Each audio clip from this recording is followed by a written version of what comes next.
S, ಈಗಾಗಲೇ ನಡೀತಾ ಇರುವಂತಹ ರಿಸಲ್ಟ್ ಅಪ್ಡೇಟ್ಸ್ ಅನ್ನು ಕೂಡ ನಾವು ನೋಡ್ತಾ ಇದ್ವಿ. ಚರ್ಚೆ ನಾವು ಮುಂದುವರಿಸೋಣ. ಅದಕ್ಕಿಂತ ಮುಂಚಿತವಾಗಿ ಈಗಾಗಲೇ ಕೆಪಿಸಿಸಿ ಕಚೇರಿಯಲ್ಲಿ ಡಿ.ಕೆ. ಶಿವಕುಮಾರ್ ಅವರು ಸುದ್ದಿಗೋಷ್ಠಿಯನ್ನು ಕರೆದಿದ್ದಾರೆ. ಅವರು ಕೂಡ ಮಾತನಾಡ್ತಾ ಇದ್ದಾರೆ. ಮುಂದಿನ ಸಿಎಂ ಡಿ.ಕೆ.ಶಿ ಅಂತ ಜೈಕಾರವನ್ನು ಕೂಗುವಂತಹ ಕೆಲಸವೂ ಕೂಡ ಕಾಂಗ್ರೆಸ್ ಕಾರ್ಯಕರ್ತರಿಂದ ನಡೆದಿದೆ. ಅಷ್ಟರ ಮಟ್ಟಿಗೆ ಇದೊಂದೇ ಚುನಾವಣೆಯಲ್ಲಿ ಉತ್ಸಾಹ ಕಾಂಗ್ರೆಸ್ ಕಾರ್ಯಕರ್ತರಿಗೆ, ವಿಶೇಷವಾಗಿ ಡಿ.ಕೆ. ಶಿವಕುಮಾರ್ ಬೆಂಬಲಿಗರಿಗೆ ಹೆಚ್ಚಾಗಿದೆ. ನಮ್ಮ ಕಾಂಗ್ರೆಸ್ ಅಭ್ಯರ್ಥಿಗೆ ಚನ್ನಪಟ್ಟಣದಲ್ಲಿ ಬರೀ 16,000 ಅಂತ ವೋಟ್ ಮಾತ್ರ ಬಂದಿತ್ತು. ಸಂಡೂರು ಕ್ಷೇತ್ರವನ್ನು ನಾವು ಮೊದಲಿಂದ ಕೂಡ ಕಾಂಗ್ರೆಸ್ ಪಕ್ಷ ಅದನ್ನು ಉಳಿಸಿಕೊಂಡು ನಾವು ಬಂದಿದ್ದು. ಈ 3 ಚುನಾವಣೆ ನಮ್ಮ ಗ್ಯಾರಂಟಿ ಮತ್ತು ಅಭಿವೃದ್ಧಿ ಇವೆರಡೇ ಬಹಳ ಮುಖ್ಯ. ಅನೇಕ ನಮ್ಮ ವಿರೋಧ ಪಕ್ಷದ ಸ್ನೇಹಿತರುಗಳ ಟೀಕೆಗಳನ್ನು ತಾವೆಲ್ಲ ಗಮನಿಸಿದ್ದೇವೆ. ನಾನು ಹೇಳಿದ್ದೆ ಹಿಂದೆ, ಟೀಕೆಗಳು ಸಾಯ್ತವೆ, ಟೀಕೆಗಳು ಸಾಯ್ತವೆ, ಕೆಲಸಗಳು ಉಳಿತವೆ ಅನ್ನೋ ಮಾತನ್ನ ಹೇಳಿದ್ದೆ. ಅದು ಇಲ್ಲಿ ಇವತ್ತು ಸಾಬೀತಾಗಿದೆ. ವಿರೋಧ ಪಾರ್ಟಿಯವರಿಗೆ ಒಂದು ಸಂದೇಶ ಕೊಟ್ಟಿದ್ದಾರೆ. ನೀವು ಟೀಕೆ ಮಾಡಿ ಅಪಪ್ರಚಾರ ಮಾಡೋದನ್ನ ಬಿಡಿ. ಜನರು ಭಾವನೆ ಮೇಲೆ ರಾಜಕಾರಣ ಮಾಡಲಿಕ್ಕೆ ಆಗುದಿಲ್ಲ, ಬದುಕಿನ ಮೇಲೆ ರಾಜಕಾರಣ ಮಾಡಬೇಕು. ಅದಕ್ಕೆ ಹೆಚ್ಚಿಗೆ ಒತ್ತು ಕೊಡಿ ಅನ್ನೋದನ್ನ ಈ ರಾಜ್ಯದ ಮತದಾರರು ಸಂದೇಶವನ್ನು ಕೊಟ್ಟಿದ್ದಾರೆ. ಇವತ್ತು 5 ಗ್ಯಾರಂಟಿಗಳು ಬಹಳ ದೊಡ್ಡ ವ್ಯಾಖ್ಯಾನಗಳೆಲ್ಲ ಅದರ ಮೇಲೆ ನಡೀತಾ ಇತ್ತು. ಸರಿಯಾದ ರೀತಿಯಲ್ಲಿ ನಾವು ಕಾರ್ಯರೂಪಕ್ಕೆ ತರಲಿಲ್ಲ ಅಂತ ಹೇಳ್ತಾ ಇದ್ರು. ಅಭಿವೃದ್ಧಿಗೆ ಹಣ ಇಲ್ಲ ಅಂತ ಹೇಳ್ತಾ ಇದ್ರು. 56,000 ಕೋಟಿ 225 ಕ್ಷೇತ್ರಕ್ಕೆ ಲೆಕ್ಕ ಹಾಕಿದ್ರೆ ಸರಾಸರಿ 225ರಿಂದ 250 ಕೋಟಿ ರೂಪಾಯಿ ಒಂದು ವರ್ಷಕ್ಕೆ ಒಂದು ಕ್ಷೇತ್ರಕ್ಕೆ ಹಣ ಹೋಗ್ತಾ ಇರೋದು ಅಭಿವೃದ್ಧಿಗಲ್ಲವೇ, ಜನರ ಬದುಕಿಗಲ್ವೇ, ಜನರ ಬದುಕು ಕಟ್ಕೊಳ್ತಾ ಇಲ್ವೇ, ಮನೆ ದೀಪ ಉಳಿಸ್ತಾ ಇಲ್ವೇ, ಆ ಪ್ರಯಾಣ ತನ್ನ ಕುಟುಂಬದಲ್ಲ ತಾಯಂದಿರೆಲ್ಲ ಉಚಿತವಾಗಿ ಪ್ರವಾಸ ಮಾಡ್ತಾ ಇಲ್ವೇ, 10 ಕೆಜಿ ಅಕ್ಕಿ ಅನ್ನದಿಂದ ಊಟ ಮಾಡ್ತಾ ಇಲ್ವೇ, ಗೃಹಲಕ್ಷ್ಮಿ ಮನೆಯಲ್ಲಿ ತಾಂಡವ ಆಡ್ತಾ ಇಲ್ವೇ, ಇವೆಲ್ಲ ಬದುಕಿನಲ್ವೇ? ಏನಾದ್ರು ಲಂಚ ಕಮಿಷನ್ ಯಾವ್ದಾದ್ರು ಒಂದು ಸಾಬೀತು ಮಾಡಲಿಕ್ಕೆ ವಿರೋಧ ಪಾರ್ಟಿಯವರಿಗೆ ಆಗಿದೆಯಾ? ಇವೆಲ್ಲ ಕೂಡ ಜನರ ಅರ್ತಿ. ರಾಜ್ಯದ ಚುನಾವಣೆಗೆ ಮುಂದಕ್ಕೆ ನಾನು ಯಾವಾಗಲೂ ಹೇಳ್ತಾ ಇದ್ದೆ, 2028ರ ಚುನಾವಣೆಗೆ ಮುನ್ನುಡಿ ಬರೀತಾ ಇದ್ದೇವೆ, ನಾವೇ ಮತ್ತೆ ಅಧಿಕಾರಕ್ಕೆ ಬರ್ತೇವೆ ಅನ್ನೋ ಏನ್ ಮಾತು ಹೇಳ್ತಾ ಇದೆ, ಅದು ಇವತ್ತು ಜನ ಅದಕ್ಕೆ ಮುನ್ನುಡಿಯನ್ನ ಬರೆದಿದ್ದಾರೆ. ಆದ್ರಿಂದ ನಾನು ಈ ಸಂದರ್ಭದಲ್ಲಿ ನನ್ನ ಸ್ನೇಹಿತರು, ವಿರೋಧ ಪಾರ್ಟಿ ಸ್ನೇಹಿತರಿಗೆ ಈ ಸುಳ್ಳು ಆರೋಪ ಮಾಡೋದು, ಮುಖ್ಯಮಂತ್ರಿಗಳ ಮೇಲೆ ಆರೋಪ ಮಾಡೋದು, ಮಂತ್ರಿಗಳ ಆರೋಪ ಮಾಡೋದು, ಏನಾದ್ರು ಸತ್ಯಾಂಶ ಇದ್ರೆ ಏನ್ ಬೇಕಾದ್ರೂ ರಾಜಕಾರಣದಲ್ಲಿ ವಿರೋಧ ಪಾರ್ಟಿಯವರು ಟೀಕೆ ಮಾಡಬೇಕು, ಸರ್ಕಾರವನ್ನ ಉತ್ತಮವಾದ ರೀತಿಯಲ್ಲಿ ಕೆಲಸ ಮಾಡಲಿಕ್ಕೆ ಹೇಳಬೇಕು, ಎಲ್ಲ ಮಾಡಿ. ಇಲ್ಲದ ಬರೀ ಸುಳ್ಳೇ ಮನೆ ದೇವರು ಅಂತ ಹೇಳಿ ಬರೀ ಸುಳ್ಳನ್ನ ಹೇಳಿ ಜನರಿಗೆ ಅದೇನಾದ್ರು ನೀವು ತಲೆಗಾಗ್ತೀನಿ ಅಂತ ಹೋದ್ರೆ, ಮತದಾರ ಬಹಳ ಪ್ರಜ್ಞಾವಂತಿದ್ದಾನೆ, ವಿದ್ಯಾವಂತಿದ್ದಾನೆ. ಇದನ್ನ ತಾವು ಗಮನದಲ್ಲಿ ಇರಿಸಬೇಕು. ಈಗ ನೋಡಿ, ನಾನು ಚುನಾವಣಾ ನಾನು ಈ ಚನ್ನಪಟ್ಟಣದ್ದು ಬೇಡ ಮಾತಾಡೋದು. ಬೊಮ್ಮಾಯಿ ಅವರು ಕ್ಷೇತ್ರ ಎಷ್ಟು ಅಂತರ, 30,000 ಡಿಫರೆನ್ಸ್ ಇದ್ದಿದ್ದು ಈಗ ಮತ್ತೆ ಇವತ್ತೇನು ಸುಮಾರು 10,000 ಚಿಲ್ಲರೆ ಆಗ್ತದೆ, 14,000 ಚಿಲ್ಲರೆ ಆಗಿದೆ ಅಂತಂದ್ರೆ ಅದು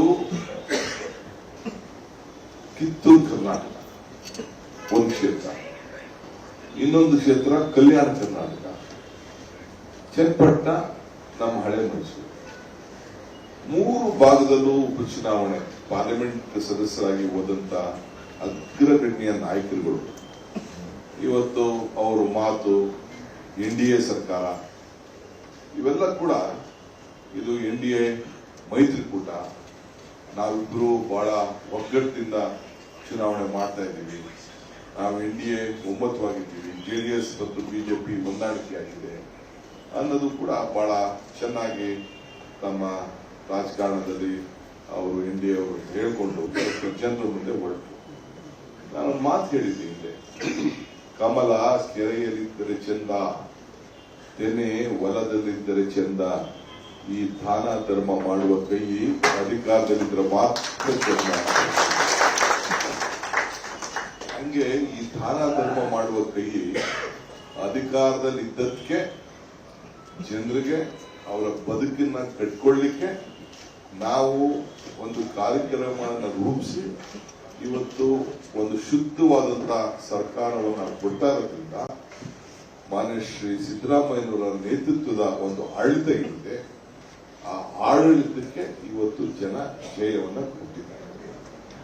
ಸಿದ್ದರಾಮಯ್ಯನವ್ರನ್ನ ಯಾವ ರೀತಿ ಲೇವಡಿ ಮಾಡಿದ್ರಿ,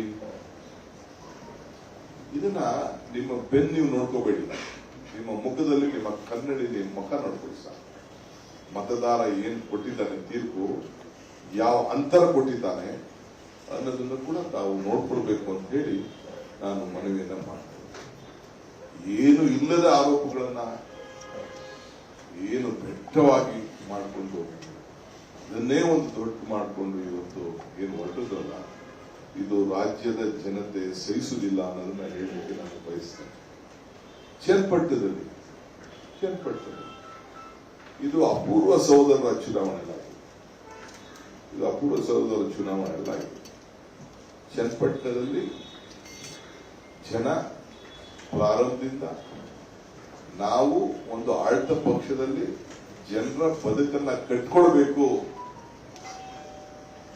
ಜನತಾದಳ ಅವಕಾಶ ಇನ್ನು ಮುಂದಕ್ಕೆ ಅವಕಾಶ ಈ ಜಿಲ್ಲೆಯಲ್ಲಿ ಕೊಡಬಾರದು, ಅಭಿವೃದ್ಧಿ ನೋಡಬೇಕು, ಬದುಕನ್ನ ಕಟ್ಕೊಳ್ಬೇಕು, ಸಿದ್ದರಾಮಯ್ಯರ ನಾಯಕತ್ವದ ಸರ್ಕಾರಕ್ಕೆ ಬೆಂಬಲ ಕೊಡಬೇಕು ಅನ್ನೋದನ್ನು ಒಂದು ಸಂದೇಶವನ್ನು ಕೂಡ ಹಳೆ ಮೈಸೂರಿನಲ್ಲೂ ಕೂಡ ಇವತ್ತು ಕೊಟ್ಟಿದ್ದಾರೆ.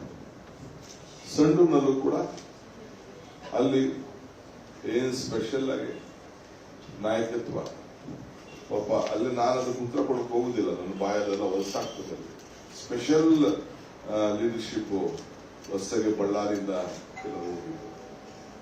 ಎಲ್ಲ ಕೊಟ್ಟಿದ್ದಾರೆ ಜನ. ಅದಕ್ಕೇನು ಉತ್ತರ ಕೊಡಬೇಕು ಅಲ್ಲೂ ಕೂಡ ಸರಿಯಾದ ಒಂದು ಹಂತದಲ್ಲಿ ಅಲ್ಲೂ ಕೂಡ ಕೊಟ್ಟಿದ್ದಾರೆ. ಹಂಗೆ 3 ಕ್ಷೇತ್ರದಲ್ಲೂ ಕೂಡ ಕರ್ನಾಟಕ ರಾಜ್ಯದಲ್ಲಿ ನಮ್ಮ ಒಂದು ದೊಡ್ಡ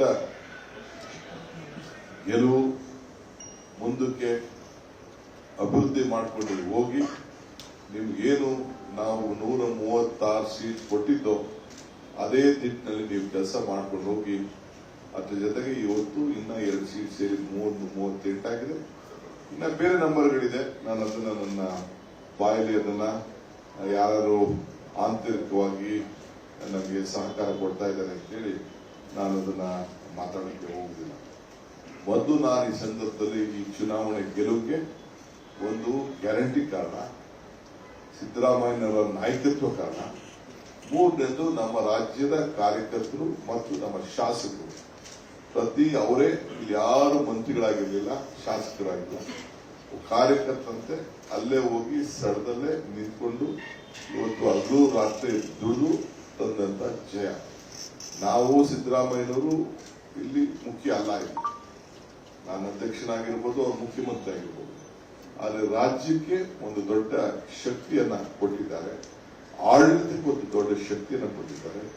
ಇನ್ನು ಮುಂದಕ್ಕೆ ನಾವು ಬಹಳ ಎಚ್ಚರಿಕೆಯಿಂದ ಇದನ್ನ ನಾವು ಮುಂದಕ್ಕೆ ಒಂದು ಆಡಳಿತವನ್ನ ಮುಂದುವರಿಸಿಕೊಂಡು ಹೋಗ್ತೇವೆ ಅನ್ನೋ ಮಾತನ್ನ ಈ ಸಂದರ್ಭದಲ್ಲಿ ಹೇಳಲಿಕ್ಕೆ ನಾನು ಬಯಸ್ತಾ ಇದ್ದೇನೆ. ಸೊ ಇದಕ್ಕೆ ಮಾಧ್ಯಮ ಸ್ನೇಹಿತರು ಕೂಡ ನೀವು ಕೂಡ ವಿವಿಧ ರೀತಿಯಲ್ಲಿ ವಿಶ್ಲೇಷಣೆ ಮಾಡಿದ್ದೀರಿ. ಒಂದು ಅಂತ ಕೂಡ ಬರ್ತಿದ್ದೀರಿ, ಮುಖಮನ್ನ ಅಂತ ಬರ್ತಿದ್ದೀರಿ, ತಮಗೆ ತಿಳಿಸಿದ್ದ ತೋಚಿಕೆ ಮೇಲೆ ಹೇಳಿದ್ದೀರಿ. ಕೆಲವು ಮಾಧ್ಯಮ ಸ್ನೇಹಿತರುಗಳು ಏನೇನು ಹೇಳಿದ್ರು ಅಂತ ನಾನು, ಯಾಕೆಂದ್ರೆ ಪಾಪ ಯಾರೋ ಒಬ್ಬರಿಬ್ರು ಮಾತಾಡಿದ್ರು, ನಾನು ಟಿವಿ ಗಮನಿಸಿದ್ದೆ, ಅದನ್ನೆಲ್ಲ ನಾನು ನೆನಪು ಮಾಡಿಸ್ಕೊಂಡು ಹೋಗುದಿಲ್ಲ. ಸೊ ಉತ್ತರನೇ ಅದಕ್ಕೆ ಸಾಕ್ಷಿ, ನಂಬರ್ಗಳೇ ಸಾಕ್ಷಿ. ಇದಕ್ಕೆ ನಿಮಗೂ ಕೂಡ ಈ ಸಂದರ್ಭದಲ್ಲಿ ತಾವು ಕೂಡ ನಮ್ಮ ಅಭಿವೃದ್ಧಿಗೋಸ್ಕರ ತಾವು ಸಹಕಾರ ಕೊಡಬೇಕು ಅಂತೇಳಿ ತಮ್ಮಲ್ಲೂ ಕೂಡ ನಾನು ಮನವಿಯನ್ನು ನಾನು ಮಾಡ್ತೇನೆ.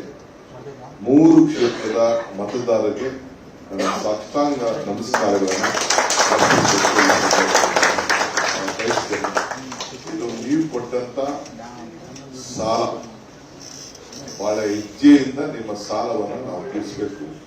ರಾಜ್ಯಕ್ಕೆ ಕೊಟ್ಟಂತ ಒಂದು ಸಂದೇಶ, ಬಹಳ ಜವಾಬ್ದಾರಿಯಾಗಿ ನಾವು ಆಡಳಿತವನ್ನು ಕೊಡಬೇಕು ಅನ್ನೋದನ್ನ ತಾವು ಮನವರಿಕೆಯನ್ನ ಮಾಡಿಕೊಟ್ಟಿದ್ದೀರಿ. 3 ಕ್ಷೇತ್ರದ ಮತದಾರರ ಪಾಲಕರಿಗೆ ನನ್ನ ಸಾಷ್ಟಾಂಗ ನಮಸ್ಕಾರಗಳನ್ನು ಅರ್ಪಿಸಬೇಕು ನಾನು ಬಯಸ್ತಾ